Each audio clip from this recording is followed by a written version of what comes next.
जय गुरु जी की। जय Guru ji aunty. Uncle shall I begin? या आंटी। गुरु जी को प्रणाम। गुरु जी की सारी सारी संगत को प्रणाम। गुरु जी का कोटि कोटि अनंत कोटि शुक्राना कि गुरु जी ने हाथ पकड़ा मेरा, मेरी पूरी फैमिली का। और जब गुरु जी ने हाथ पकड़ा उस वक्त तो लाइक ऐसी वाली सिचुएशन थी लाइफ में कि हर चीज से बिल्कुल भरोसा उठ गया था। लाइक इतनी प्रॉब्लम थी लाइफ में कि लगता ही था कि अब कभी ठीक होंगी। और जब गुरु जी के बारे में मेरी एक रिलेटिव ने मुझे बताया, उन्होंने बताया ऐसे ऐसे गुरु जी का मंदिर है और लेकिन बहुत दूर है यहाँ से और वहां जाना बहुत मुश्किल है। और वहां पे क्योंकि रात को संगत होती है तो इसलिए कैसे जाएगी, तेरा जाना बहुत मुश्किल है। तो वो अपनी सिस्टर के साथ चले जाते थे, हो आए, लेकिन हर बार आके मुझे उन्होंने कहना कि बहुत मुश्किल है वहां पर जाना, लेकिन मैं तेरा कुछ इंतजाम करवा दूंगी, मैं तुझे भिजवा दूंगी कैसे भी करके। तो मुझे बड़ा अटपटा लगता था कि खुद तो वो आती है और फिर मुझे कहती है कि तेरा जाना बड़ा मुश्किल है। तो लेकिन वो एक हमारा आपस में प्यार का रिश्ता है तो कोई हम ऐसी नाराजगी भी नहीं थी उनसे। लेकिन फिर वन फाइन डे उन्होंने किसी संगत के साथ मेरा जाने का अरेंजमेंट कर भी दिया। लेकिन उससे पहले यही मैं पीतमपुरा रहती हूँ, तो पीतमपुरा में एक सत्संग हुआ किसी अपार्टमेंट में और उनका फोन आया, वो भाभी का फोन, मेरी भाभी का फोन आया कि ऐसे ऐसे यहाँ पर ना सत्संग है तो क्या तू जाएगी वहां पर? तो मैंने कहा हाँ मैं चली जाऊंगी। लेकिन उन दिनों में थोड़ा नहीं काफी प्रॉब्लम चल रही थी।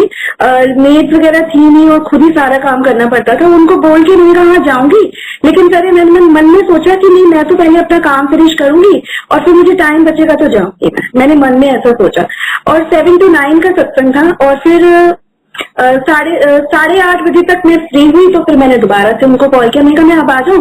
बोली हाँ कोई बात नहीं तो आ जा। तो फिर मैंने अपने बेटे से कहा, छोटे बेटे से कहा, उसने कहा नहीं मैं तो नहीं जाऊंगा, आपको जाना है तो जाओ। मैंने कहा नहीं तो ऐसा करना, हम ऐसा सोच के चलते हैं कि हम ना एक्चुअली हमने एक कोई और गुरु धारण किए हुए थे तो वो कहता था मैं बस वहां ही जाऊंगा, मैं कहीं नहीं जाऊंगा। तो मैंने कहा नहीं आज आज चल रहे और तो ऐसे सोच के चल कि हम डिनर करने जा रहे हैं, क्योंकि मैं तो बहुत सारा काम करके हटी हूँ और मैं तो खाना बनाने का मेरा मन नहीं है, तो हम डिनर करने चलेंगे। I am really very sorry गुरु जी की पहली थॉट मेरी ये थी जब मैं पहली बार आई आपके दर पे, आपने जब मैं क्या आई आपने बुलाया तो इस थॉट के साथ गए। और वहां जब तक हम पहुंचे तो वहां पे बस मंत्र जाप शुरू हो गया और मंत्र जाप जब शुरू हो गया तो लगा चलो ठीक है, ओम नमः शिवाय, ये तो सब हिंदू फैमिलीज में पता होता है कि तो मंत्र जाप है, तो उसमें कुछ ऐसा अलग सा नहीं लगा कि चलो ठीक है। तो उसके बाद लेकिन ना माथा टेकने नहीं गए, हम लोग पीछे पीछे बैठ गए, मैं और मेरा बेटा पीछे पीछे बैठ गए और हमें जैसे बताया था मेरे रिलेटिव ने, तो हम लोग वो जो भी उन्होंने हमें सर्व किया प्रसाद वगैरह वो सब हमने उन्हें बता दिया था कि पूरा फिनिश करना है। वो हमें पूरा तो फिनिश करना ही था, हम लोग तो किसी डिनर का सोच के गए थे कि हम तो डिनर करने जा रहे हैं। और वहां जाके माथा भी नहीं टेका और क्योंकि बचपन से ही ना कोई, मैं बहुत एक आस्तिक नहीं बोलूंगी, मुझे कुछ इन चीजों की नॉलेज नहीं थी।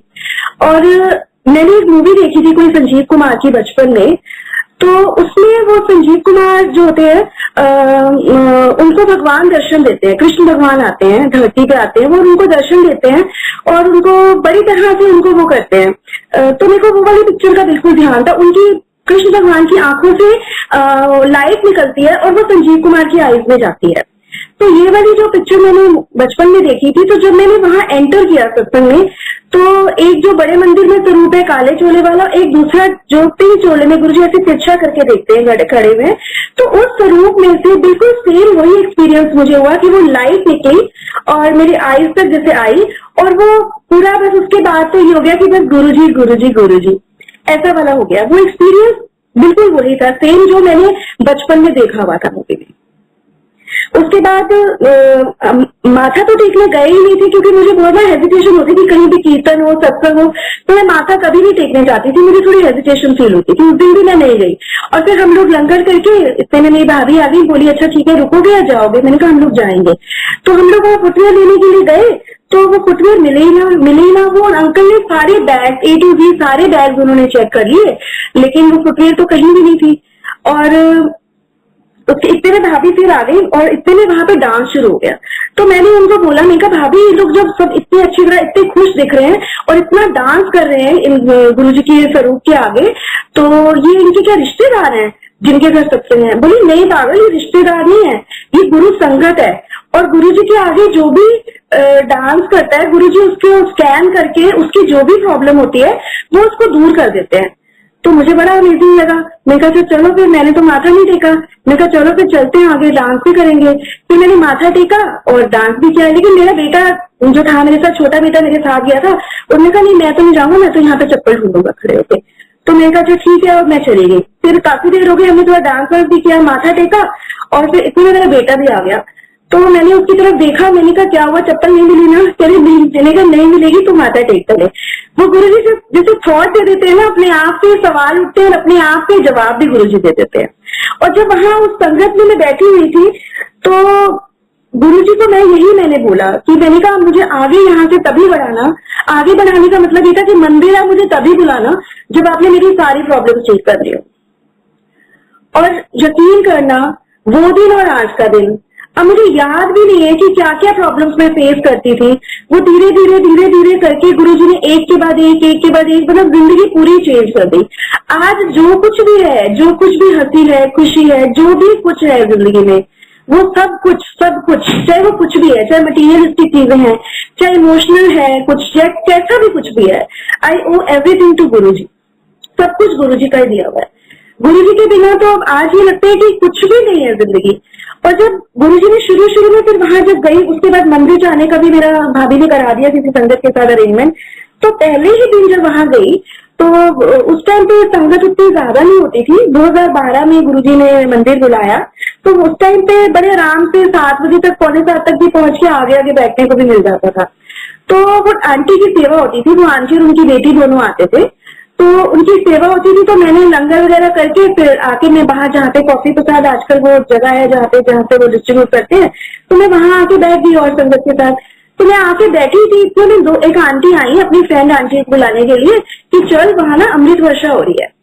तो जब उन्होंने ऐसे बोला, मैंने तो ऐसी कोई बात कभी जिंदगी में एक्सपीरियंस की नहीं थी, तो मुझे बहुत अच्छा लगा। मैंने कहा कुछ तो खास है, तो मैं भी चलती हूँ। उनके पीछे चली गई और वहां आगे जहाँ पे गुरुजी का स्वरूप है, जहाँ पे आजकल थोड़ा बैठने में मना कर देते हैं, तो वहां पे उन दिनों कोई रिस्ट्रिक्शन नहीं होती थी। तो वहां पे जाके मैं बैठ गई और मैं देखने की कोशिश कर रही हूँ कि कहाँ से अमृत वर्षा हो रही है, कहाँ से अमृत वर्षा हो रही है। तो कुछ नजर नहीं आया। तो काफी देर बैठी हुई थी, इतने में एक और आंटी उठी और वो अपनी फ्रेंड को दिखाने लगे कि देख यहाँ खड़ी होके देख, यहाँ से देख। तो वो मैं भी पीछे खड़ी हो गई। जो मैंने देखा वहां पर वो बड़ा ही अमेजिंग था, मेरे लिए तो बहुत ही out of the world experience था कि जैसे भगवान शिव की जटाओं में से गंगा निकलती है ना, तो वो अमृत निकल रहा था उस एक तरह से, बिल्कुल इसी शेप में ही ना अमृत निकल रहा था कि जटाओं में से तो वो लगा कि सच में ये तो कुछ अलग ही चीजें हैं। उसके बाद वो आंटियां बहुत देर तक सेवा करती थी, तो मैं उनके साथ ही रुकी हुई थी। तो 11 बजे तक उन्होंने, जब माली अंकल आए, उन्होंने दरवाजा वो बंद करने लगे दरबार का, बोले अब आप बाहर चले जाओ और दरवाजा बंद करना है। तो जैसे जब बाहर निकल रही थी दरवाजे से, तो ऐसे लग रहा था कि पीछे अंदर कुछ छूट गया है, बच गया, अभी ना पूरी तसल्ली नहीं हुई है। खैर उन्होंने बोला, हम लोग बाहर आ गए और जैसे बाहर आए उन्होंने दरवाजा बंद कर लिया और दरवाजा बंद करते फिर उन्होंने दोबारा से दरवाजा खोल दिया कि आओ दर्शन कर लो महाराज के। और फिर अंदर फिर से गए, फिर वो टच भी किया, वो जो अमृत था मेन, वो उसका बहुत ज्यादा अट्रैक्शन था, वो टच किया, माथे से टच किया, तो ऐसा लगा कि वाओ, कि कहीं अलग ही दुनिया में आ गए हैं, कहीं जन्नत में आ गए हैं। फिर खैर काफी देर अंकल इन्होंने हमें वहां पर रहने दिया। फिर उसके बाद बाहर आए, तो बाहर आके एक और अंकल भी, सेवादार अंकल भी थे, तो वो उन दोनों आंटीज को अपने फोन में कुछ दिखाने लगे। वो फोन में उन्होंने दिखाया कि वो दुगरी गए थे, मुझे तो दुगरी भी नहीं पता था क्या है। तो वो दुगरी गए थे, उन्होंने कहा कि देखो आंटी, मैंने वहां पे खेतों में मोर की फोटो में खींच रहा था, नीचे मोर नाच रहे थे और ऊपर जो थे गुरुजी के साथ ब्रह्मा विष्णु और महेश उस फोटो में। तो वो ये दिखा रहे थे कि ये देखो ये कैसे, ये वाला मैं मोरों की फोटो खींची तो साथ में ये फोटो भी आई। तो ये पहला गुरुजी का दर्शन ये इस तरह से मुझे हुआ, तो बड़ा ही अच्छा लगा। और फिर जिंदगी बिल्कुल ऐसी हो गई जैसे जन्नत जैसी। और जैसे उन दिनों में तो ऐसे होता था जैसे कभी कभी जैसे नया नया प्यार होता है ना इंसान को, और उसको कुछ नहीं नजर आता, नया नया इश्क होता है, तो वो मुझे गुरुजी के साथ वही वाली बिल्कुल फीलिंग आई कि मुझे दिन रात मुझे कुछ नहीं नजर आता था। गुरुजी ने बिल्कुल जैसे दीवाना कर लेते हैं ना, तो वो वाला हाल था कि बस गुरुजी तो गुरुजी, गुरुजी तो गुरुजी, बस गुरुजी के जाना है, गुरुजी के जाना है। और धीरे धीरे करके जिंदगी बहुत बदलती चली गई, बहुत ही ज्यादा चेंज हो गई जिंदगी। और अभी एक रिसेंटली जो सबसे रिसेंट मेरा सत्संग है वो ये है, अभी 23 मई को रात को मुझे वेसोवेगर अटैक हो गया, रात को 1 बजे घर पे मैं थी और बच्चे थे, दोनों बच्चे हैं और जो बड़े हैं, बॉयज हैं, बड़े हैं, लेकिन मेरे लिए तो छोटे ही हैं, जैसे माँ बाप के लिए बच्चे हमेशा छोटे ही रहते हैं। तो बहुत ज्यादा मेरी हालत खराब हो गई। लेकिन उससे पहले ही, उस दिन मेरी तबीयत खराब होने से पहले ही हमारे रूम में अमृत वर्षा हुई। मेरे बेटे की ना हाइट थोड़ी कम है, तो वो ना बार बार मेजर करता रहता है और कहता रहता है कि गुरुजी मम्मा बढ़ा देंगे ना, बढ़ा देंगे ना। मैंने कहा हाँ बढ़ा देंगे। फिर ना उसने मेरे से मेजर कराया और मैंने वॉल पे ना एक निशान लगा दिया, 6 फीट तक लगा दिया। मैं कहती इतनी हाइट हो जाएगी 6 फीट या 6'1" तक। वो हमने मार्क लगाया ही और इमीडिएटली थोड़ी देर में मैंने देखा कि वहां पे अमृत वर्षा हो रही है वॉल पे। तो फिर मैंने उसको बोला कि देख रोहित, देख गुरुजी ने ब्लेस कर दिया को, देखिए तेरी हाइट बढ़ जाएगी पक्का। और फिर ये कह के बस उसके बाद सो गए हम लोग। लेकिन उसके 2-3 दिन के बाद जब मेरी तबीयत खराब हुई, और जिस टाइम तबीयत मेरी खराब हुई बहुत ज्यादा, वो बच्चों ने मुझे बाद में बताया कि इमीडिएटली गुरुजी के स्वरूप से अमृत निकलना शुरू हो गया। तो वो उनको कुछ भी समझ नहीं आया, मेरी पूरी टंग ब्लू हो गई, मेरी जो फिंगर की टिप्स है वो पूरी ब्लू हो गई, खून जम गया आगे, इतना भयानक अटैक था वो। तो और एकदम बच्चे घबरा गए, उन्होंने मुझे जल प्रसाद पिलाया। मेरे बेटे ने, छोटे ने फटाफट मुझे जल प्रसाद पिलाया और वो लेके आया, मुझे पकड़ के इधर लेके आया कि देखो मम्मा गुरुजी की अमृत वर्षा हो रही है। और वो अमृत वर्षा वाला भी उसने मुझे मेरे माथे पे टच कराया उसने मुझे, और उसने मुझे बताया बाद में कि अमृत प्रसाद पीते ही मेरी जो टंग ब्लू हो गई थी वो बिल्कुल ठीक हो गई, ब्लू ब्लैक हो गई थी टंग।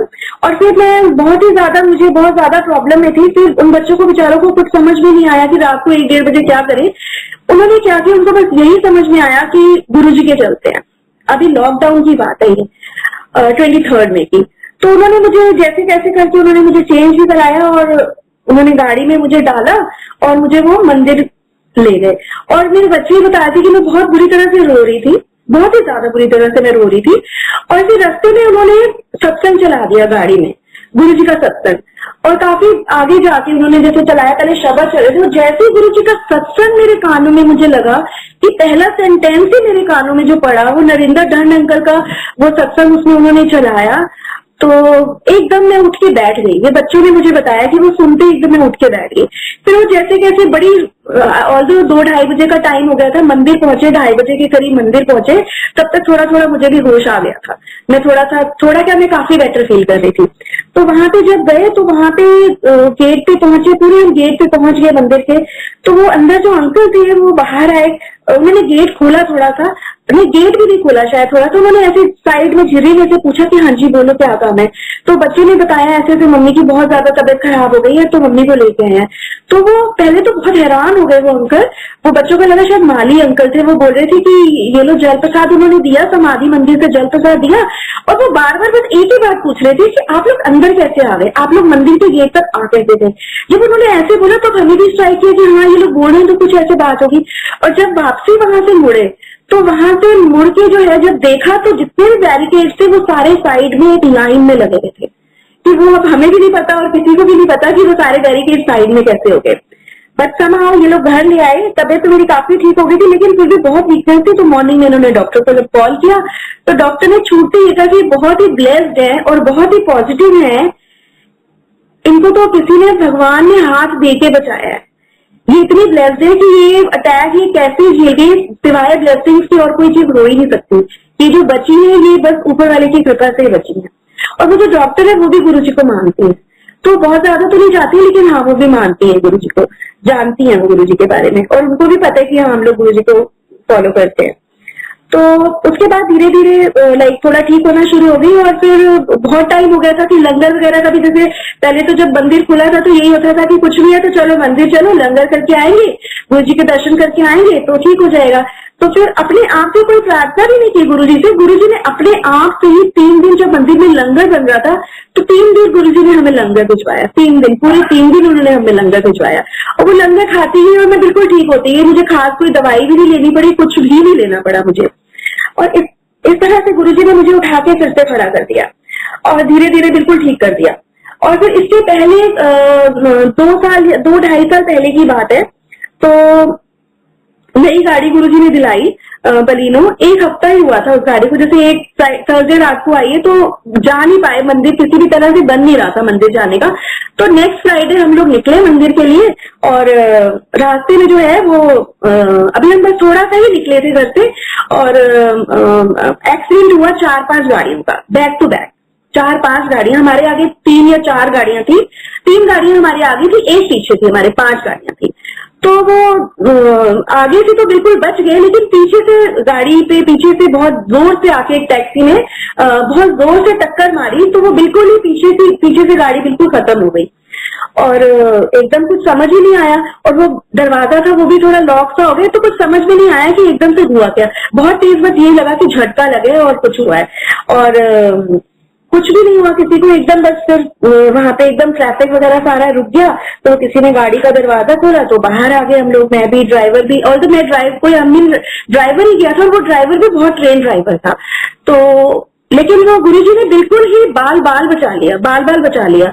और वो जो ड्राइवर था ना पीछे, वो था टैक्सी वाला, वो बहुत उस पर बहुत गुस्सा तो बहुत आया कि तूने क्या किया है कि एकदम इतनी जोर से तूने पूरी गाड़ी खराब कर दी है। लेकिन साथ ही साथ में मन में ये भी था कि ये कितनी बड़ी बात है कि इतना बड़ा एक्सीडेंट हुआ है। मैं पीछे जहां मैं बैठी थी वहीं सबसे ज्यादा हिट किया था और वो गुरुजी ने मुझे एक खरोच भी नहीं आने दी। इतने में वो किसी ने एम्बुलेंस को फोन कर दिया, वो एम्बुलेंस वगैरह सब आ गए, वो ट्रॉमा सेंटर वाले सब आ गए, आके बोले चलो आपको एग्जामिन कर लेते हैं। लेकिन कुछ था ही नहीं, कुछ भी नहीं था। फिर घर में फोन करने में भी डर लग रहा था बड़े बेटे को कि वो बहुत डांटेगा कि एक्सीडेंट हो गया, लेकिन अब कोई चारा तो था नहीं। उसको फोन किया तो वो कहते अच्छा ठीक है मैं आ रहा हूँ। लेकिन वो पीछे इतना जैम लग गया 2-3 किलोमीटर कि उसको भी आने में थोड़ा सा टाइम लग गया।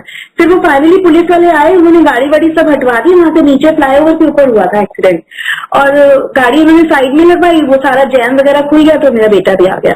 तो वो भी आ गया तो उसने आते ही बोला अच्छा आप तो ऐसा करो पहले तो ना आप जाओ। उसने हमें बोला कि मैं आपको बुक कर देता हूँ टैक्सी। बोला नहीं आप ये वाली गाड़ी ले जाओ और आप जाओ मंदिर। तो अब डर लग रहा था कि नहीं गाड़ी नहीं लेके जानी, तो बोला अच्छा आप टैक्सी में बुला देता हूँ। लेकिन टैक्सी आने में भी टाइम लग रहा था। इतने में एक ऑटो वाला आया और वो बोला मैं चलूंगा मंदिर लेके। तो हम ऑटो पे ही मंदिर चले गए और मंदिर गए और शौक तो बहुत लगा था, बहुत डर भी लगा था क्योंकि मैंने गाड़ी भी बड़ी नया चलाना सीखा था और मेरे दिल में उसके बाद में डर बैठ गया कि नहीं अब मैं गाड़ी नहीं चलाऊंगी। लेकिन वो गुरुजी का बस भरोसा तो इतना ही, गुरुजी ने कहा कि गाड़ी का किसी सामान का अगर कभी भी नुकसान हो जाए ना तो उसको दिल को नहीं लगाना, वो उसका मतलब है कि कोई बड़ा कष्ट आपका काट दिया। तो खैर करते करते थोड़े दिन में फिर दोबारा ड्राइव भी करना शुरू कर दिया। हालांकि बहुत ज्यादा अच्छा नहीं आता मुझे, लेकिन किया उसके बाद। फिर उसके बाद अभी थोड़े दिन पहले गुरुजी ड्रीम में आए। तो ड्रीम में आए तो रास्ते में कहीं मैं खड़ी हूँ, मैं उसी गाड़ी में हूँ। गुरुजी किसी पहले बच्चे से बात कर रहे थे। फिर आके ना मैंने गुरुजी को देखा तो मैं वहां पे रुकी कि गुरुजी खड़े हुए रास्ते में।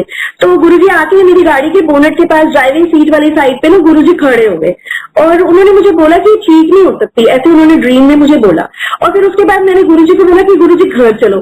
फिर गुरुजी घर आए और घर में आके फिर गुरुजी के लिए मूली के पराठे, मैंने लड़की को बोला कि तू मूली का पराठा बना। फिर वो बहुत देर लगा रही थी, मैंने कहा नहीं मैं गुरुजी के लिए ना खुद बनाऊंगी। तो फिर गुरुजी ने मूली का पराठा गुरुजी को ड्रीम में आए तो उन्होंने खाया। तो और ये तो पता ही है कि गुरुजी ड्रीम में आते हैं तो गुरुजी के रियल दर्शन होते हैं। और लगा कि गाड़ी का भी जब उन्होंने बोला है तो कुछ ना कुछ तो बात जरूर है। तो लेकिन लिखा कि गुरुजी हैं, गुरुजी को पता है वो अपने आप ही संभालेंगे, तो कोई चिंता की बात नहीं है। और फिर क्या हुआ, गाड़ी अभी जब मेरा ड्रीम आया तो तभी बस 1-2 दिन पहले या बाद में गाड़ी सर्विस होके आई थी, क्योंकि ये वाली गाड़ी हमारा वो मेजर एक्सीडेंट होने के बाद भी बहुत बार ही लग जाती थी, बहुत बारी कि कोई ना कोई आके उसको हिट करके ही जाता था। तो अभी जब ड्रीम में आया तो फिर दिमाग में आना शुरू हुआ कि गुरुजी ने कहा ठीक नहीं हो सकती। तो फिर गाड़ी नीचे ही खड़ी हुई थी, अभी 2 दिन हुए थे ठीक होके आई थी। और कोई रात को कोई गाड़ी वाला, जबकि हमारा बिल्कुल टी पॉइंट पे घर है तो ऐसा कोई वो भी नहीं है कि मेन रोड पे है कुछ है, कोई टैक्सी आई, वो आके उसने गाड़ी बैक करी और उसने हिट कर दिया। और गाड़ी के अंदर, और वो बहुत बुरी तरह से फिर से डैमेज हो गई। उसका फ्रंट जो है वो पूरा डैमेज हो गया, उसके 2-3 पार्ट जो है वो खराब हो गए। फिर उसके बाद उसको ठीक भी नहीं कराया, लेकिन ये था कि हाँ देखो गुरुजी ड्रीम में आए तो गुरुजी ने उस गाड़ी को घर खड़े ही हिट करा के उन्होंने कितना बड़ा हमारा उन्होंने कल्याण करा होगा कि हमें बचाया होगा जरूर, पक्की बात है। ये तो पूरा विश्वास है गुरुजी पे। तो इस तरह से 2 बार तो ये मेजर चीजें हैं कि गुरुजी ने जान बचाई। ऐसे एक बार हमारे घर में जब रिपेयर चल रहा था तो मेरा बेटा, हमारा 3rd फ्लोर पे घर है, फ्लैट्स में घर है हमारा, तो वो नीचे उतरा ना तो एकदम बहुत बड़ा सा पत्थर, काफी बड़ा था कि अगर वो उसको लगता तो उसको बहुत नुकसान पहुंचता। तो एकदम से दौड़ा ऊपर आया कि मैंने कहा क्या हुआ, कह रहे मम्मी इतना बड़ा पत्थर पता नहीं कहां से आके मेरे पैर के बिल्कुल पास में गिरा है, कि अगर 1 इंच भी इधर से उधर होता तो मुझे लग सकता था वो। पर वो गुरुजी की ही ब्लेसिंग है कि गुरुजी का ही उसमें हाथ है कि गुरुजी हमें इतनी बड़ी मुसीबतों से इतनी छोटे हल्के तरीके से बचा के बिल्कुल ले जाते हैं। और ये तो इसके अलावा भी बहुत सारे सत्संग हैं। ये जो घर है मेरा हमारा जिसमें हम लोग रहते हैं, इस घर के जो मेरे हस्बैंड 2012 में माय हस्बैंड पैस्ड अवे, और फिर उसके बाद कुछ चीजों के लिए हमें पेपर्स घर के चाहिए थे। तो उन्होंने जो पेपर दिया था मुझे, वो मैंने दिखाया कि ये पेपर है, तो वो देख के उन्होंने बोला ये तो कुछ भी नहीं है, इसके अकॉर्डिंग तो आपका ये घर कोई भी जिसके पास भी पेपर है वो क्लेम कर सकता है आपका घर। तो वो बड़ा डर लगा कि अब क्या करें, अब कोई रास्ता तो था नहीं कि करें क्या। खैर काफी टाइम ऐसे बीत गया। फिर ऐसे मैंने अपनी फैमिली में बात की तो उन्होंने बोला कि ना इसके लिए FIR करनी पड़ेगी। तो अब FIR करने में भी डर लगी, तो उन्होंने कहा चलो मैं किसी को भेज के मैं FIR करवा दूंगा। तो उन्होंने FIR करवा दी और मैंने दे दी कि ठीक है आप वकील से बात करके वो करो, लेकिन वो वकील से वो FIR की जो ओरिजिनल कॉपी थी वो भी खो गई। तो FIR भी जब करने जाना था तो मैंने गुरुजी को कहा, मैंने कहा गुरुजी आप ही करा देना, अब वो FIR तो इतनी जल्दी से करते नहीं, आप देख लेना।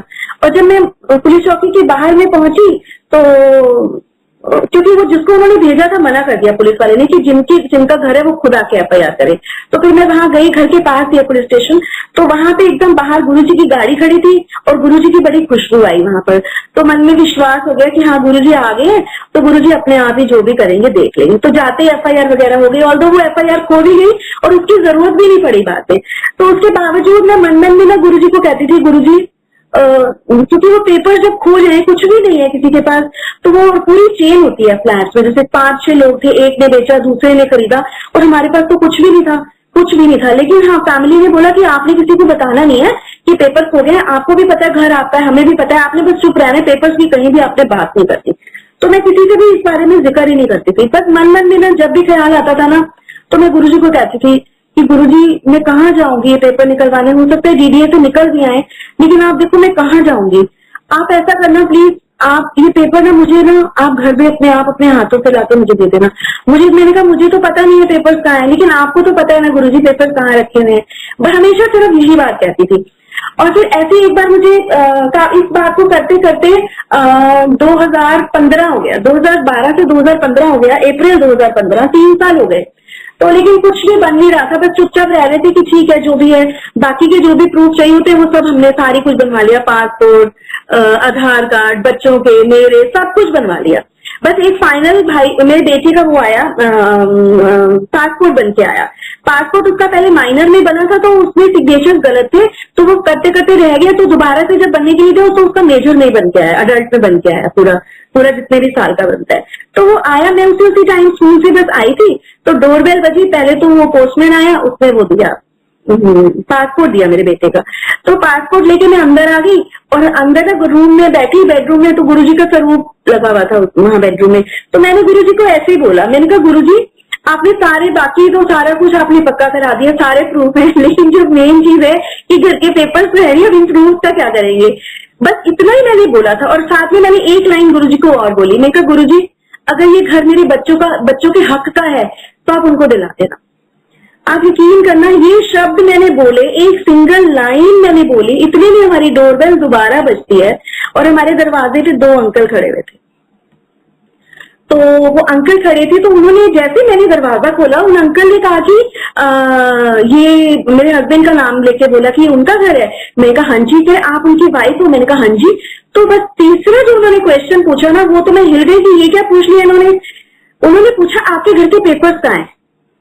तो मुझे तो घर में सबने सिखा रखा था कि तुमने किसी को बताना नहीं है, तुम्हारे पास घर के पेपर्स नहीं है। तो मैं तो एकदम स्टन खड़ी थी, वो मेरा मुंह देखे मैं उनका मुंह देखूं। बोले आपके पास नहीं है ना? मैंने कहा नहीं। कह रहे आपके घर के पेपर्स मेरे पास हैं। और फिर उन्होंने अपना नाम बताया, तो मैं उनको एज ही जानती थी, लेकिन हस्बैंड जैसे उनके हस्बैंड के कोई नोन थे और वो प्रॉपर्टी डीलर थे जिनसे अंकल कभी कभी मेरे हस्बैंड फोन पे बात किया करते थे, तो मैं उनके नाम से जानती थी बस उनको। तो उन्होंने बोला मेरे पास है। अब एकदम दो अननोन आदमी खड़े हैं दरवाजे पे, तो मेरे बड़े बेटे का रूम ऊपर है, मैं उसको ले गई, उनको ले गई। तो मैं कहा अच्छा आप चलो ऊपर चलो। तो जब ऊपर गए एकदम से यकीन भी नहीं आया कि ऐसे कोई आके बोलेगा कि हम आपके घर के पेपर्स हमारे पास हैं।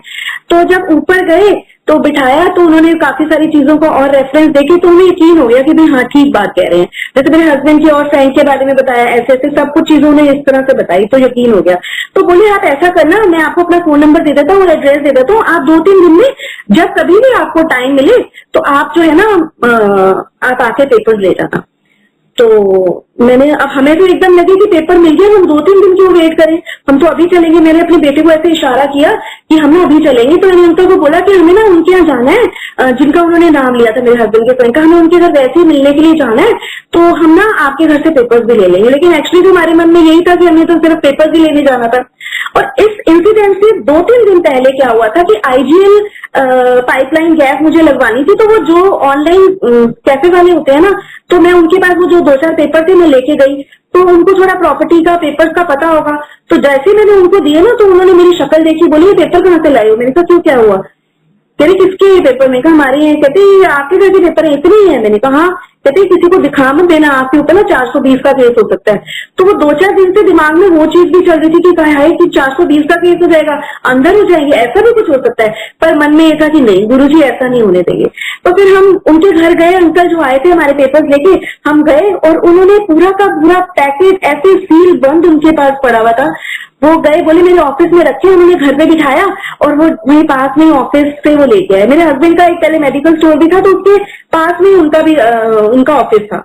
तो वो बोले मेरे ऑफिस में रखे हैं, तो मैं जाके लेके आता हूँ। जब वो लेके आए तो हम बड़े हैरान कि उस शॉप के भी कुछ पेपर थे जो मुझे पता भी नहीं था, और भी कुछ इंपॉर्टेंट पेपर थे जो उस बैग के अंदर थे, और वो उन्होंने लाके मेरे हाथ पे रख दिए और उन्होंने दे दिए। तो फिर उन्होंने बताया कि इस तरह से बीच में ना, क्योंकि घर जहाँ हम रहते 3rd फ्लोर पे, और जब लिया था ना ये बहुत ही खराब कंडीशन में था, बिल्कुल जिसको कहते हैं ना खंडर जिसको बोलते हैं ना, ऐसे वाला था। और जब हम यहाँ आए थे, हम किराए के मकान में पहले रहते थे, और जब इस घर में आए थे तो मैं और मेरा बेटा, तब वो भी छोटा ही था, 6-7 में पढ़ता था वो, या 8 में होगा। तो हम ना अपने घर में आते थे, जब स्कूल से वापस आते थे ना दोपहरी में, तो हम ना आके ना बड़ा रोते थे कि हमारा एक तो मन नहीं लगता था, और लगता था कि हम कहाँ आ गए खंडर में, हम यहाँ पे रहिए कैसे। और मैं बहुत रोया करती थी। मेरी मदर कहती थी नहीं देखो ठाकुर जी को तो मानती है ना, देखो वो ऐसा ठीक करा देंगे ना तो तू हैरान हो जाएगी। मैं कहती थी कुछ नहीं होने वाला मम्मी, इस घर का कुछ नहीं होता था, आप देखो तो सही, कोई दीवार कोई जगह ऐसी है जो टूटी फूटी ना हो, और बाहर से तो ऐसे लगता था देख के फ्लैट को कि कभी भी गिर जाएगा, ये घर कभी भी गिर जाएगा, क्योंकि बारिश भी होगी तो गिर जाएगा, ये वाली हालत में वो घर था। लेकिन मेरी मम्मी को बहुत भरोसा था, कहती थी नहीं कि देखिए तेरा ठाकुर जी पे तू सच्चा भरोसा करती है ना, वो तुझे ठीक करा देंगे, देखियो बिल्कुल। मैं कहती थी अच्छा चलो ठीक है मम्मी, कोई बात नहीं, देखेंगे जैसे भी होगा। और आप यकीन करना कि गुरुजी ने घर ऐसे ठीक करा दिया जैसे वो उसको ना, जो भी आता है ना वो हर कोई ये कहते हैं कि बहुत सुंदर घर है आपका, और बहुत ही सुंदर घर है, आपका घर बहुत अच्छा लगता है। जो भी कोई आता है वो हमारे घर में आके यही बोलता है। और देखो ये घर बना भी कैसे, हमारे पास तो इतने पैसे भी नहीं थे, स्कूल की जॉब थी, टीचिंग में कितनी सैलरी मिलती है, कुछ खास नहीं मिलती है। तो उसका भी गुरुजी ने अरेंजमेंट किया कि गुरुजी ने कोई फ्लैट हमारा बुक कराया, फरीदाबाद में बुक कराया, और वो फ्लैट फिर उसको थोड़े टाइम के बाद फिर मैं उसकी किस्त भी नहीं दे पा रही थी, तो फिर वो भी उसके लिए भी गुरुजी ने अरेंजमेंट किया कि खुद ही बायर आ गया घर पे, और उसका लोन लेके मैंने लिया था। तो 12 लाख रुपए लोन था, तो गुड़गांव में लिया था लोन। तो मेरे ब्रदर इन लॉ ने हेल्प की थी, माय सिस्टर्स हस्बैंड, उन लोगों ने हेल्प किया था कि वो लोन वगैरह कराने में। फिर जब हमारा बिक गया घर, वो वाला वो जो फ्लैट था, तो जब मैं लोन क्लियर करने के लिए गई वहां पे बैंक में गई, तो उस लेडी जिससे मैं बात कर रही थी, कोई जैन करके लेडी थी वो, तो मैंने बताया उसको ऐसे ऐसे, उसने भी बताया कि उसकी मदर का बीपीटीपी में फ्लैट है, और कह रही है वो हमने जितने का भी उसने लिया था, बोली उतने का भी नहीं दिख रहा, मतलब उतने हमारे पैसे भी नहीं निकल रहे हैं जितने का हमने लिया था। तो मैं और मेरा बेटा एक दूसरे की शक्ल देखें कि हमारा तो बहुत अच्छे प्रॉफिट पे गुरुजी ने निकलवा दिया था और बहुत सही टाइम पे निकलवा दिया था उन्होंने, जबकि भी फ्लैट पूरा बना भी नहीं था। और वो इस तरह से उन्होंने हमारा पूरा घर का फिर वो वहां से पैसे आए तो हमने घर पे लगाए और घर भी ठीक कराया। अब हम तो घर में कोई काम कराने वाला बड़ा छोटा तो था नहीं और ना ही हमें कोई अक्ल थी घर वर ठीक कैसे कराते हैं, क्या चीज कहते हैं, कोई सामान भी नहीं पता था कि कहाँ से वो करते हैं, तो सामान का भी नहीं पता था। तो पहली बार मुझे मेरी नोन है कोई, उन्होंने अपने घर में पेंट कराया, तो मैंने कहा आपने खुद ही पेंट कराया? उन्होंने पेंटर भेज दिया तो हमारा घर थोड़ा सा पेंट हो गया, थोड़ा बेटर हो गया और हमारा भी थोड़ा सा हौसला बन गया कि हम ठीक करा सकते हैं, कि बहुत इतने पैसे नहीं लगते हैं कि घर ठीक कराने में। तो हमने थोड़ी हिम्मत भी इधर से गुरुजी ने दे दी कि चलो ठीक करा, फिर उधर से पैसों का भी इंतजाम कर दिया। अब हम क्या करते थे कि शाम हमने लेबर लगा दी और गुरुजी को बोल देते थे कि गुरुजी आप देख लेना, अब हमें तो कुछ पता नहीं, आप अपने आप ठीक करा लेना, आप घर बैठे हो, हमें तो पता नहीं है कैसे कराना है। तो लेबर भी जो आई, मतलब सब लोग देख के हैरान होते थे कि जो लेबर भी हमारे घर में काम कर रही थी वो खुद हमारे घर की एक एक चीज का ध्यान रखते थे। जब तक हम लोग घर नहीं आ जाते थे वो लोग घर से नहीं जाते थे, क्योंकि दरवाजे तक उतरे हुए थे कि सब कुछ नया होना था, सारा काम, पूरी दीवारें, इलेक्ट्रिसिटी, वाटर, बाथरूम, किचन, सब कुछ नया बनना था, सब कुछ। तो बिल्कुल ऐसे बिल्कुल कोई दरवाजा नहीं, कुछ नहीं, बस दरवाजा एक आगे लगा के ऐसे सो जाते थे हम लोग उन दिनों में, क्योंकि काम चल रहा था। शाम को सिर्फ हम सामान लाके देते थे, वो लिस्ट देते थे कि कल हमने ये काम करना है और आप हमें ये सामान लाके दे दो। तो वो सामान शाम में जाना हमने और ला के रख देना, और वो उन्होंने सुबह अपने आप ही आके घर का दरवाजा खोलना, अपने आप ही उन्होंने काम करना, घर का ध्यान रखना, सब कुछ वो ही देखते थे। और उसमें से एक जो लेबर थी, ऐसी जैसे जो भी लेबर आती है, थोड़ी सी मेरी आदत है कि मैं बात उनसे करती रहती हूँ, तो मैंने उनसे तो उन्होंने गुरुजी का स्वरूप देखा। तब कैलेंडर एक मुझे रमा बहल आंटी ने दिया था, वो कैलेंडर में गुरुजी का स्वरूप था। तो बोले ये कौन है? नहीं तो ये तो हमारे गुरुजी है। तो उन भैया ने बताया कि मैं पहले दुबई में काम करता था, दुबई में मैं घर बनाया करता था, फिर अब मैं यहाँ आ गया और ये जो गुरुजी है ना आपके, इनके मंदिर में मैंने काम किया हुआ है और मैं वहां पे रात को वहीं पे रुकता था, कि हम दिन में काम करते थे और रात को वहीं पे सोते थे। कि गुरुजी ने मतलब इतना तक ख्याल रखा कि वो अब कि मतलब वो देखो कि जो काम करने वाले लोग आए वो भी कैसे चुन चुन के गुरुजी लाए और कैसे करके। इवन स्कूल में मेरी पुलिस कहती थी यार तेरे घर में काम चल रहा है, तू यहाँ खुश घूम रही है, तुझे कोई चिंता नहीं तेरे घर में कुछ चोरी हो जाएगी? मैंने कहा नहीं, मेरे घर से कुछ चोरी नहीं हो सकता, कि मेरे घर में जिनका पहरा है ना वो कुछ भी बुरा होने ही नहीं देंगे। और कई बार ये भी होता था कि जैसे हम लोग नीचे है, ऊपर भी एक कमरा है और पीछे का दरवाजा है, और गुरुजी लिटरली मतलब वो बताते थे कि ऊपर दरवाजा खुला है, और जब भी उन्होंने जब बताया ऊपर जाना तो वो दरवाजा भी खुला हुआ होता था।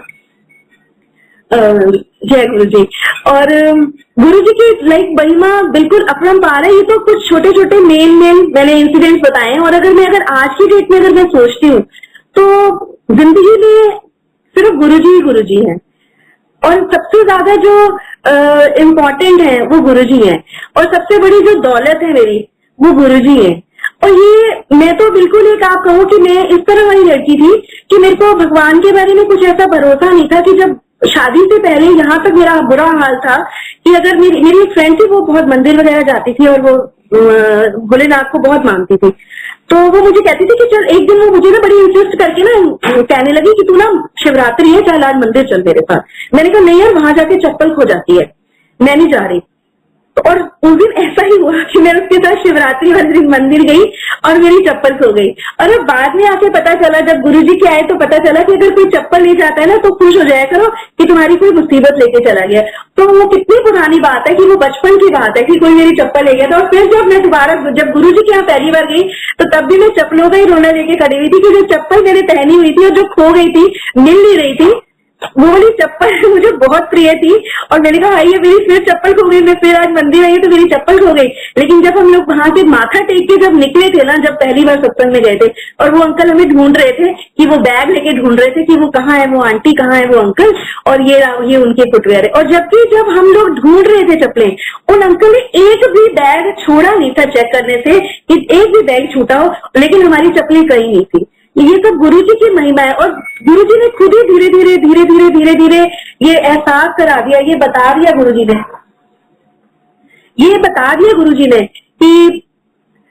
कि वो भगवान है। ये खुद ही गुरुजी ने यकीन दिला दिया और लाइफ को ऐसा ट्रांसफॉर्म किया, और मुझे भी कर दिया, मुझे भी बहुत चेंज कर दिया कि अब लगता है कि गुरुजी की संगत है हम, कि गुरुजी के कितने बड़े रब हमारे साथ हैं, कि झूठ फरेब, अब वो चीजें लगती है कि नहीं ये सब नहीं करना। अब लगता है कि नहीं, गुरुजी ने जो शिक्षा दी है ना उस पे चलना है, गुरुजी ने जो कुछ भी सिखाया ना उस पे चलना है। और अभी कल गुरुजी का सत्संग है घर पर, सेकंड सैटरडे को गुरुजी कराते हैं घर पे सत्संग, और आज मुझे शाम को एकदम ऐसी फीलिंग आई कि मैं आज ही दरबार लगा लूं। और देखो आज अब गुरुजी ने खुद ही सारे इंडिकेशन दे देते हैं, और 2 दिन से तो गुरुजी पे प्यार आ रहा था, इतना ज्यादा आ रहा था कि मुझे लग रहा था हाय गुरुजी बस आप मिल गए ना, दुनिया की सबसे बड़ी दौलत मिल गई, कुछ नहीं चाहिए, कुछ भी नहीं चाहिए। और जब हम नए नए जाने लगे थे ना तो अभी हम एक कोई सत्संग सुन रहे थे, रिंकू अंकल का हम सत्संग सुन रहे थे, तो वो अंकल बता रहे थे सत्संग में कि उन्होंने एक शब्द सुना कि उनको एक शब्द बहुत पसंद था, मैंने चाहिदा ना महल मकान। और जब हम शुरू में गए थे ना गुरुजी के पास, तो ये शब्द जैसे चले ना, मैं और मेरा बेटा एक दूसरे को देखे कि ये क्या हमें तो चाहिए, हमें तो ये सब चाहिए। और हमने वो शब्द भी सुनना बंद कर दिया था कि हम वो शब्द भी सुनते थे कि अगर वो शब्द सुनेंगे तो हमारी सब प्रेयर ये वाली हो जाएगी कि हमें तो महल और मकान नहीं चाहिए, जबकि हमें चाहिए था।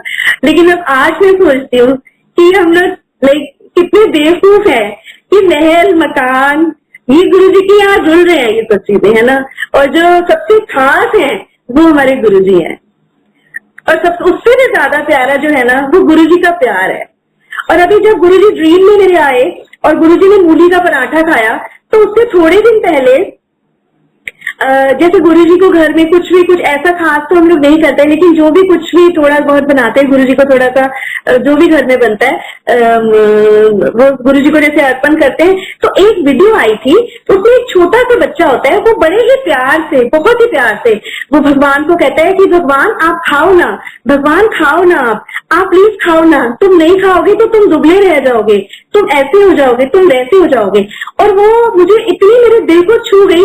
तो मैं अभी कुछ दिन पहले वो गुरुजी अपने आप ही करा रहे थे, तो वो मैं जब गुरुजी को भोग लगाती थी ना तो मैं ऐसे बोलती थी गुरुजी, तो मैं बोलती थी भगवान आओ ना, प्लीज आप आओ ना, आप भोग लगाओ ना। और वो मैं इतना मेरे लिए ऐसा एक्सपीरियंस था कि मैं कभी सोच नहीं सकती थी कि गुरुजी मेरे ड्रीम में आएंगे और गुरुजी आके मूली का पराठा कहेंगे बनाने के लिए, गुरुजी मेरे हाथ से मूली का पराठा खाएंगे।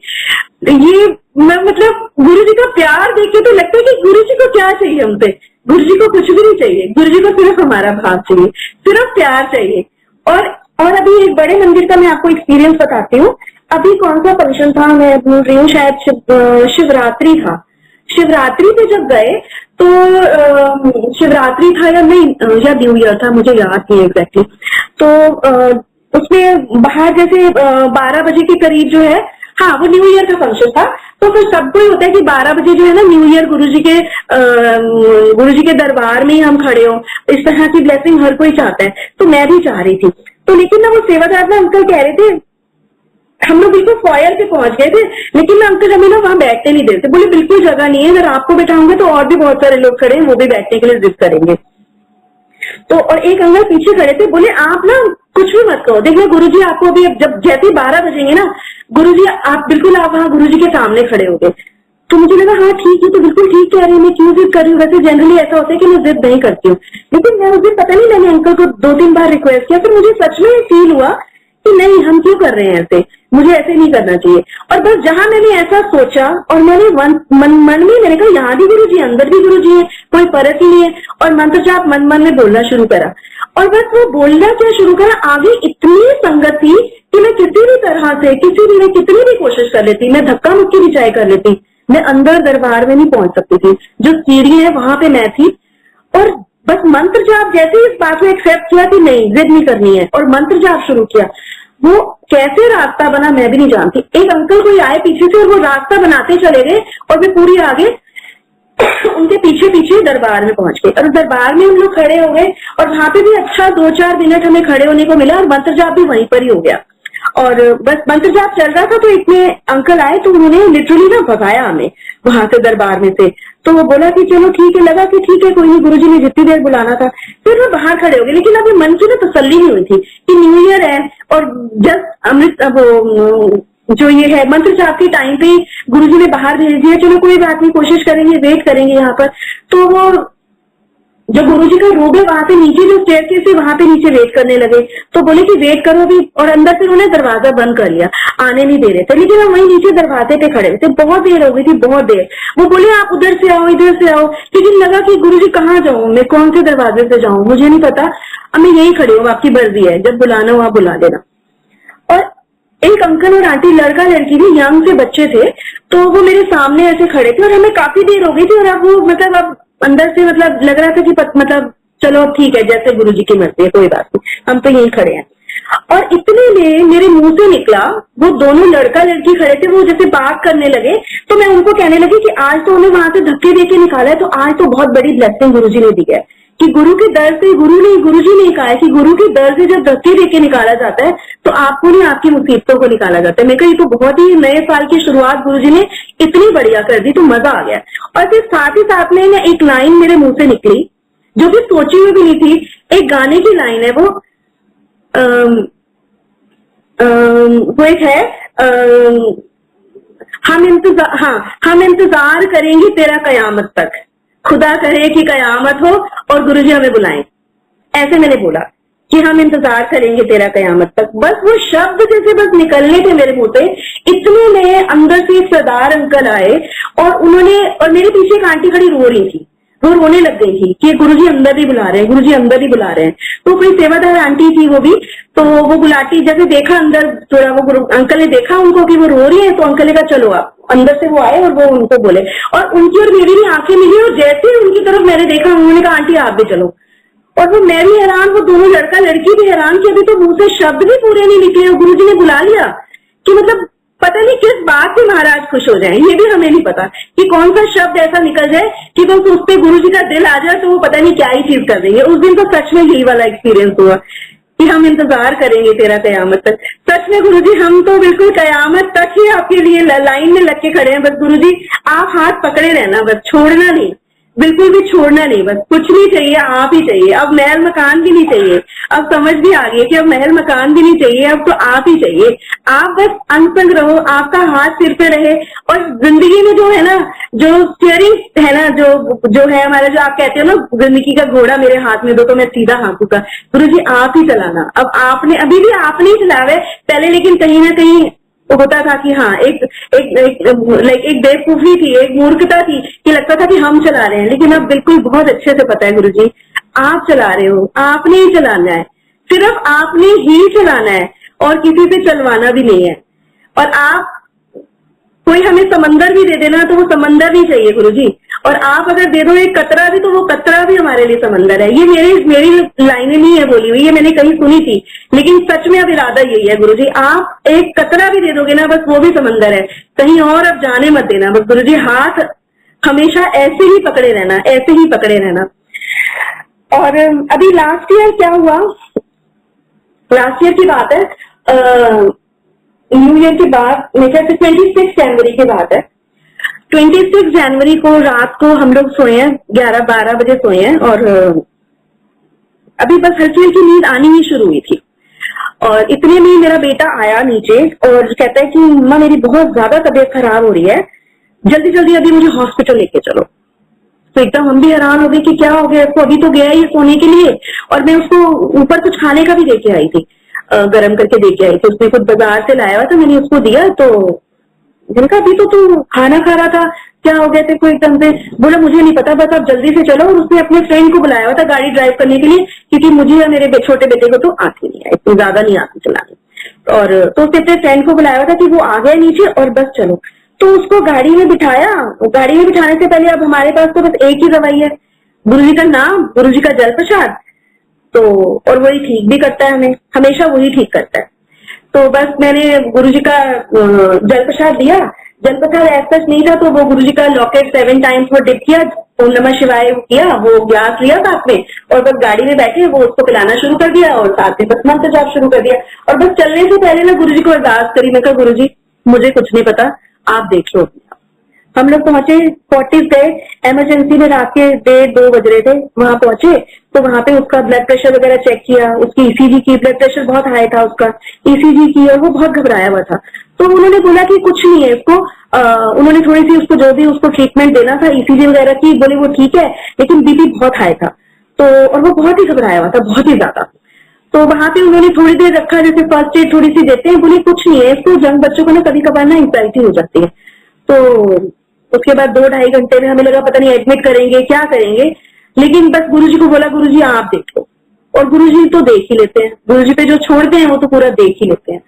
तो बस 2-3 घंटे में हम आ गए, लेकिन उसके बाद उस दिन के बाद से ये रूटीन सा बन गया कि उसने जो है ना आधी रात में उसकी तबीयत खराब होनी और हमने फिर हॉस्पिटल भागना, 40 उसको लेके जाना और वहां पे 2-4 घंटे वहां स्पेंड करने और फिर हमने घर आना। तो ये बिल्कुल एक रूटीन बन गया था, मतलब जिंदगी में बस यही हो गया था कि रात को मतलब सोने के टाइम ये लगता था, मतलब सोते नहीं थे कि भाई, एक तरह से बिल्कुल अलर्ट हो जाते थे कि बस अभी ये किसी भी टाइम ये आएगा और ये कहेगा चलो, और इसके साथ हॉस्पिटल जाते थे हम लोग। ऐसे करते करते हमें ये भी नहीं पता कि कितनी बार हम हॉस्पिटल गए हैं, कितनी बार गए हैं, वहां वही होना, ईसीजी होनी, ये होना, वो होना, सब कुछ होना, और उसके बाद उन्होंने हमें घर भेज देना। और ऐसे करते करते जो है, और उससे जस्ट जिस रात में उसकी तबीयत खराब हुई है, तो मैं इसको वैसे ही कह रही थी उसी दिन या 1-2 दिन पहले से मैं कह रही थी कि हर्ष मुझे तो थोड़ा ठीक नहीं लग रहा, तो ना डॉक्टर के पास हो गया। एक होम्योपैथ है जिससे हम लोग ट्रीटमेंट लेते हैं, तो उसकी अपॉइंटमेंट ना उसको मिली थी, वो मिली नहीं, वो नए पेशेंट को थोड़ा टाइम लेके देखती है। तो उसने कहा नहीं अभी नहीं, बाद में आना, मैं अभी आज ही देख पाऊंगी। और उसी रात उसकी तबीयत खराब हो गई। फिर उसको जब पता चला कि तबीयत ऐसे ऐसे खराब हो गई है, तो फिर उसको भी बहुत बुरा लगा, और फिर इसको जब लेके जाने लगे वहां पे चेकअप वगैरह के लिए, टेस्ट वगैरह इसके सब कराए, तो थोड़ी बहुत थी, जैसे आजकल सबको ये विटामिन डी, B12 ये सब चीजें उसके अंदर कम थी, कमजोरी थी। लेकिन इसका बीपी का बहुत ज्यादा प्रॉब्लम आ रहा था कि बीपी इसका मतलब बिकॉज ऑफ लाइक कोई भी रीजन था ही नहीं, अंडरलाइन रीजन कुछ था ही नहीं, हमें तो पता ही नहीं था कि क्या रीजन है क्या नहीं, कुछ भी नहीं था ऐसा। और बीपी लेकिन इसका नहीं आता था कंट्रोल में। तो एक दिन उसके पास फॉलोअप के लिए गए डॉक्टर के पास, वहां पे बैठे हुए थे, और वहां पे जब हम बैठे थे तो इतने में घर से फोन आया मेरे छोटे बेटे का। हम लोग चाबी साथ में ले गए थे, बोले कि ना मम्मी आप चाबी, मुझे नहीं पता कैसे भी भिजवाओ, मैं नहीं ले रहा हूँ, मैं थक गया हूँ, आप चाबी मुझे दे दे। तो मेरा बड़ा बेटा मेरे साथ था, चेकअप के लिए गया था, और वो कहते मैं देके आता हूँ चाबी। मैंने कहा मैं जाती, कहते नहीं मैं देके आता हूँ। वो निकला होगा, और इतने में वो निकला है गेट से, और अंदर एक बाबा ने एंटर किया है, नंगे पैर, हाथों में उन्होंने लकड़ियों के टुकड़े उठाए हुए थे, और एकदम बिल्कुल इतने धड़ल्ले से वो अंदर आए। और जो वो डॉक्टर है उनके फादर बहुत स्ट्रिक्ट हैं, मतलब वहां पे जो पेशेंट भी जाते हैं ना, वो उनको बड़ा डर है अंकल का, वो इतना डिसिप्लिन वहां पे रहता है। और सारे हम लोग जितने भी लोग वहां बैठे थे, हम देखे एक दूसरे का मुंह कि ऐसे अंदर कौन एंटर कर गया। लेकिन जब उन्होंने एंटर किया, एंटर करते ही वो अंकल के पास जाके खड़े, और डॉक्टर के ना क्लिनिक में जो है वो पूरा दिन शब्द चलते रहते हैं, वो साईं बाबा को की वो भक्त हैं, वो उनके शब्द चला के रखती हैं। और वो वहां पे जो बाबा आए थे वो उन अंकल के सामने खड़े हुए, और एकदम बोला, उनके सामने जाके खड़े हो गए। फिर वो अंदर रूम में जाने लगे ना, लेकिन फिर टर्न हुए मेरे सामने आके खड़े हो गए, और एकदम बोले गुरु मेरा पार ब्रह्म। और मैं ना उनको देखती रह गई कि क्या बोला इन्होंने, गुरु मेरा पार ब्रह्म। तो मैंने कहा लगता है गुरु जी है, गुरु जी आ गए हैं। और मुझे अंदर से ये भी यकीन आ गया, अपने आप से ही आ गया कि अभी मेरे बेटे का ब्लड प्रेशर जब चेक होगा तो ब्लड प्रेशर उसका नॉर्मल आएगा पक्का, जबकि वो कितने टाइम से उसका ब्लड प्रेशर नॉर्मल नहीं आ रहा था। वो आया घर से चाबी देके, और जब अंकल ने थोड़ा सा उनको वो किया तो अंदर नहीं जाने दिया, तो वो मुड़ के ना बाहर जैसे निकल गए। और जब वो बाहर निकले तो मैं ना पीछे पीछे निकल गई उनके बाहर कि गुरुजी है, हो ना हो ये गुरुजी है। और लेकिन मैं जब तक बाहर निकली वो फिर मुझे नजर नहीं आए, और इतने में मेरा बेटा आ गया, और उसका ब्लड प्रेशर जब चेक हुआ तो उसका ब्लड प्रेशर बिल्कुल नॉर्मल, बिल्कुल नॉर्मल, 120/80। और मेरे को मन में ही आया, मेरे को गुरुजी आप ही आए थे ना, आप ही आए थे ना। मैं बार बार गुरुजी से यही पूछ रही थी। फिर उसके बाद उसी हफ्ते में ही फिर एक हमारे यहाँ पे पीतमपुरा में सत्संग होता है एक आंटी के यहाँ पे, तो मॉर्निंग में सत्संग होता है आंटी के यहाँ। तो मॉर्निंग में हम लोग गए, मैं और मेरी साथ 2 संगत आंटी और होती है मेरे साथ, और मेरा छोटा बेटा भी था शायद। तो हम जैसे, बस मेरे मन में यही आ रहा है गुरुजी आप ही, वो आप ही थे ना, वो आप ही थे ना। और जैसे ही हम वहां पहुंचे हैं, उस घर के नीचे पहुंचे, आंटी के घर के नीचे जहाँ सत्संग होता है, तो सबसे पहले जो वर्ड्स मेरे कानों में पड़े वो थे गुरु मेरा पार ब्रह्म। कि गुरुजी ने कैसे कंफर्म करा कि वो ही थे। और मैं इतनी दिन से सिर्फ मेरे को गुरुजी से बता देना एक बार आप थे ना, अब मुझे पता है आप थे, लेकिन फिर भी आप मुझे बताना आप ही थे ना। तो गुरुजी कैसे कंफर्म करते हैं। फिर उसके बाद पिछले साल काफी मुश्किल रहा, लेकिन निकल गया वो साल भी। वो क्यों निकल गया, बड़े आराम से फिर भी मैं कहूंगी कि बहुत आराम से, बहुत प्यार से वो कर्म ही होंगे हमारे, जो गुरुजी ने हमें हॉस्पिटल के चक्कर लगवा के उन्होंने, वो कर्म कोई बड़े ही थे, जो बड़े मुश्किल आने वाली थी, वो इतने छोटे में गुरुजी ने हमारी काट दी कि रात को हम जागते थे और सुबह कितनी बार तो ये होता था कि स्कूल भी नहीं जाया जाता था। और स्कूल में मैंने बोल दिया था कि मैं आऊं या नहीं आऊं मेरा कोई पता नहीं है, मुझे कोई जॉब का ले रख रहे ना रहे, लेकिन अभी बेटा ठीक नहीं है तो मुझे कुछ नहीं पता कि मैं आ पाऊं या नहीं आ पाऊं। तो मुझे कोई स्कूल से कोई ड्यूटी भी नहीं देते थे ऐसी कि कल अगर ये नहीं आई तो वो काम भी नहीं हो पाएगा। और गुरुजी ने इतना हर चीज को संभाला, इतना संभाला कि मतलब मुझे देख के लोग हैरान होते थे कि ये इतनी स्ट्रांग बन के कैसे खड़ी रहती है, लेकिन असल में तो मैं तो स्ट्रांग हुई नहीं ना, स्ट्रांग तो गुरुजी है, संभाला तो गुरुजी ने हुआ। इसीलिए हम लोग भी बस चले जाते थे और आ जाते थे, ऐसे जैसे पिकनिक भी मनाने नहीं जाते हैं कि हम बस पिकनिक करके वापस आ रहे हैं। हालांकि डर बहुत लगने लग गया था, मतलब रात होते ही डर बहुत लगता था, लेकिन फिर भी बस गुरुजी का भरोसा था जो बस टिकाए रखा जिसने हमें। और गुरुजी के बारे में तो मेरी सिस्टर ने मुझे एक दिन बताया कि जब कहती मैं ना आपको दीदी पागल समझती थी। मैंने कहा क्यों, पागल क्यों समझती थी? कहती जब आप बोलते थे ना कि मेरे घर के कागज नहीं मिल रहे, गुरुजी मेरे हाथ में आके दे जाएंगे, देखियो गुरुजी मेरे हाथ में आके दे जाएंगे, तो कहती मैं सोचती थी कैसे गुरुजी हाथ में आके कैसे देके जाएंगे। लेकिन अब वो भी इतना यकीन करती है गुरुजी पे कि हर बात में वो भी गुरुजी गुरुजी करती है। जबकि जब पहली बार में जब मैंने गुरुजी के यहाँ जाना शुरू किया था ना, तो वो मेरे घर आई थी। तो मेरे से बहुत छोटी है मेरी बहन, लेकिन वो पूजा पाठ में, भक्ति में वो मुझसे बहुत आगे है, बहुत आगे थी भी और है भी। मैं तो कहीं भी स्टैंड नहीं करती हूँ। तो जब मैंने उसको बताया ना, उसको पता था कि हम लोग वृंदावन जाते हैं, तो वृंदावन जाते हैं तो अब मैं यहाँ जाने लग गई हूँ। तो गुरु उसने बोला कि हर मतलब आप कभी किसी बाबा पे चले जाते हो। मेरे बेटे ने भी बोला मुझे, मम्मी आप कभी किसी बाबा पे चले जाते हो, कभी किसी बाबा पे चले जाते हो, क्योंकि हमने पहले गुरु धारण भी किए हुए थे 2 बारी, लेकिन पता कुछ भी नहीं था, कुछ कख भी, जैसे कहते ना मैंने कख भी नहीं पता थी कि गुरु होंगे, की रब होंगे, की भगवान होंगे। आई न्यू नथिंग, कुछ भी नहीं पता था। बस ये होता था कि बस पता नहीं कहाँ जाके, यहाँ कोई कह रहे हैं ना तो चले जाओ, शायद हमारी कोई प्रॉब्लम सॉल्व हो जाएगी। वहां साईं बाबा के यहाँ कह रहे हैं तो चलो वहां चले जाओ, वृंदावन कह रहे हैं वहां चले जाओ, यहाँ कह रहे हैं वहां, जहाँ कोई कहता तो हम चल पड़ते थे बस आंख बंद करके कि शायद कुछ हो जाएगा, शायद कुछ ठीक हो जाएगा। लेकिन कभी कुछ ठीक नहीं हुआ। जो भी कुछ ठीक हुआ ना, जो भी जिंदगी में बाहर आई, वो गुरुजी के से मिलने के बाद ही आई। जब गुरुजी ने हाथ पकड़ा ना, तब आई बाहर। और गुरुजी से मिलने से पहले हालांकि जिंदगी में उम्मीदें सारी खो चुकी थी, लेकिन कोई भी बात होती थी ना तो मैं कहती थी तुझे पता है मेरे सिर पे किसका हाथ है, जबकि मुझे नहीं पता मैं ये क्यों बोलती थी। और मैं ये किसी को भी धमकी देती थी, तुझे पता है मेरे सिर पे किसका हाथ है। मैं वृंदावन जाती थी तो मैं भगवान का ही बोलती थी ऑल्दो, लेकिन मुझे नहीं पता था भगवान सच में मदद करते हैं, कोई काम बनाते हैं या नहीं बनाते हैं, कुछ चीजें ठीक होती हैं या नहीं होती हैं, कुछ भी नहीं पता था। लेकिन बस एक आंख बंद करके चले जाते थे, ये वाला हाल था। लेकिन गुरुजी के आने के बाद सच में जिंदगी में मतलब वो जिंदगी वैसी रही नहीं। मतलब पीछे जब मुड़ के देखती हूँ लगता ही नहीं कि वो हमारी जिंदगी थी। और जब गुरुजी के जाना शुरू किया तो उसके कुछ महीने के बाद ही संगत ने प्रोग्राम बनाया दुबरी जाने का। और जब दुबरी जाना था, हमने 7 अक्टूबर को जाना था और 2 अक्टूबर को मैं स्टेयरकेस में स्लिप कर गई थी अपने घर में, और मेरी टेल बोन में ना बहुत चोट लगी थी और मेरे को बहुत ज्यादा पेन था। और मैं सोच रही थी कि यार ये प्रोग्राम तो बना लिया है दुबरी जाने का, लेकिन और थोड़ा सा मुझे अर्ली मॉर्निंग ना उसमें नोजिया सा फील होता था, तो मैं ठीक फील नहीं करती थी, तो मेरा जाने का ना मन नहीं कर रहा था इसलिए। लेकिन मैं मना भी नहीं करना चाहती थी। मैं कहती गुरुजी आप मना करा दो ना, मुझे नहीं जाना, मेरा बिल्कुल मन नहीं है, मेरे से जाया नहीं जाएगा, इस वजह से नहीं जाया जाएगा। और साथ में डर भी था कि भाई इतनी दूर जाना है तो मैं बैठूंगी कैसे गाड़ी में, मुझे तो बहुत पेन है।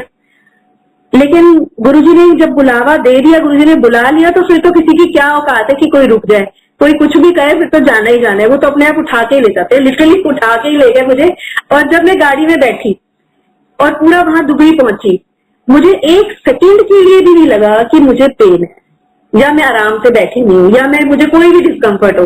और फिर जब वहां पर बैठे जाकर दरबार में हम बहुत काफी जल्दी पहुंच गए थे, तो वहां पे हमें मिली रमा बहल आंटी। तो उन्होंने बोला कि चलो आओ हम ना दरबार लगाते हैं, आ जाओ आप हेल्प करो।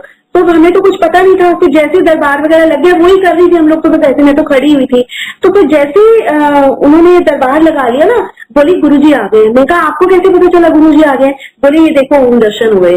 तो तब मुझे पहली बार पता चला कि जब ओम दर्शन होते हैं तो वो गुरुजी की प्रेजेंस को इंडिकेट करते हैं। तो बड़ा अच्छा लगा कि वाओ। और फिर हम लोग क्योंकि जल्दी पहुंच गए थे, 11 बजे वहां पे सब शुरू हो जाती थी, तो ना सबसे आगे वाली लाइन में बैठ गए हम लोग, उसके आगे आगे बैठ गए। अब वहां जब मैं बैठी तो वहां पे बैठ के मुझे दर्द होना शुरू हो गया बहुत ज्यादा, और वहां पे लालच ये है कि इतनी आगे हम बैठे हैं, अब ये जगह भी कैसे छोड़े, इतनी अच्छी जगह हमें मिली है, गुरु जी के बिल्कुल सामने बैठे हैं, तो क्या करें क्या करें। इतने में रमा बहल आंटी की मेरी नजरें मिली। आंटी ने मुझे बुलाया एकदम से, तो मैं गई आंटी के पास। तो आंटी ने कहा वो जो स्टेयर केस में ना गेंदे की माला लगी हुई है ना, वो सजावट के लिए, वहां फूल खत्म हो गए थे जो गुरुजी को अर्पण करने थे, वो फ्लावर्स खत्म हो गए थे। तो बोली वो ना आप ना इस पे ध्यान रखना कि जैसे इसमें फूल खत्म होना, आप बाहर से ना वो गेंदे की माला में से फूल लाके ना और पेटल्स तोड़ के ना इसको रिफिल कर देना। अरे मुझे तो जैसे मुंह मांगी, मुझे तो मुराद से मिल गई कि भाई वहां पे बैठना भी नहीं पड़ा, आना जाना भी होगा, थोड़ी मूवमेंट भी हो गई और सेवा भी मिल गई कि वहां से बाहर से फ्लावर्स लाने और वो गोल को रिफिल करना है। तो बड़ा ही अच्छा लगा, बड़ा मजा आया। तो उन दिनों में वहां पे कोई इतना ऐसा कोई, जैसे अब तो बहुत अरेंजमेंट हो गए हैं, बहुत चीजें हो गई हैं, बड़ा फॉर्मल हो गई हैं चीजें। तो फिर उसके बाद देखा कि नीचे हॉल में लंगर हुआ करता था, नीचे जहाँ पे अब वो गुरुजी का वो रूम भी बन गया है और वो है जगह भी। तो वहां पे जैसे सब हमने भी लंगर कर ली, लंगर करके देखे तो वहां पे टब पानी के भर के रखे हुए थे, वो पानी के टब जो भरे हुए थे, तो वहां पे खुद से ही हमने कि कोई भी नहीं है, सब कैसे जल प्रसाद कैसे लें, तो वो खुद से अपने आप से वो डाल डाल के देना शुरू कर दिया और वो भी सेवा हो गई।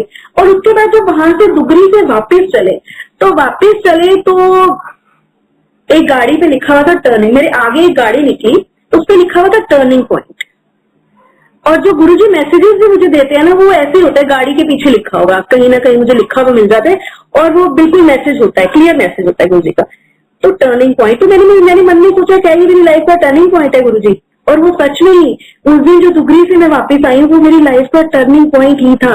उसके बाद से there was no looking back, मतलब दिन और रात। और गुरुजी ने मतलब हर तरह से हर चीज की गुरुजी ने इतनी पूर्ति कर दी जिंदगी में कि लगा ही नहीं, अब लगता ही नहीं है कि जिंदगी में कभी कोई कमी भी थी। इस तरह से गुरुजी ने इतना जैसे तरह दिल भर के हर चीज इतनी दे दी, इतनी चीज दे दी। और सबसे बड़ी चीज जो दिया गुरुजी ने, वो दे दिया गुरुजी ने संतोष। और उससे भी बड़ी बात जो गुरुजी ने सिखाई कि मेरे से बड़ा कोई नहीं है, और मेरे से बड़ा तेरा कोई रखवाला भी नहीं है, और मेरे से बड़ा तेरा कोई सगा भी नहीं है। और गुरुजी ने धीरे धीरे ऐसे पर्दे उठाने शुरू किए सबके, सारे रिश्तों के, सब चीजों के, कि देख तो इसको अपना समझती थी, ये देख इसकी असलियत देख, इसको अपना समझती थी, देख इसकी असलियत देख, इसको समझती है तो अपना, इसको देख, इसको देख, इसको देख। मतलब एक पॉइंट ऐसा आया, मैं कहा गुरुजी ये तो बिल्कुल सारा भ्रम ही टूट गया, भ्रम में तो हम जिंदगी जीते रहते हैं, अब ये बिना भ्रम के कैसे जी जाएगी। तो गुरुजी ने कहा मैं हूं ना, सबसे अपना तेरा मैं ही हूं, मेरे सिवा तेरा कोई भी अपना नहीं है। और अब सच में ही, अब मैं गुरुजी को बस एक ही बात कहती हूँ कि गुरुजी बस आप ही अपने हो, आप ही अपने रहना। और अब जिंदगी में गुरुजी ने इतना हौसला भी दे दिया है, इतना हौसला गुरुजी ने दे दिया है कि बस अब किसी और चीज की जरूरत नहीं है। और सबसे बड़ी बात है, मेरा गुरु मेरे साथ खड़ा है, मेरे गुरु का हाथ मेरे सिर पे है, और जिंदगी में किसी भी चीज की तमन्ना भी नहीं है। जय गुरुजी, थैंक यू गुरुजी।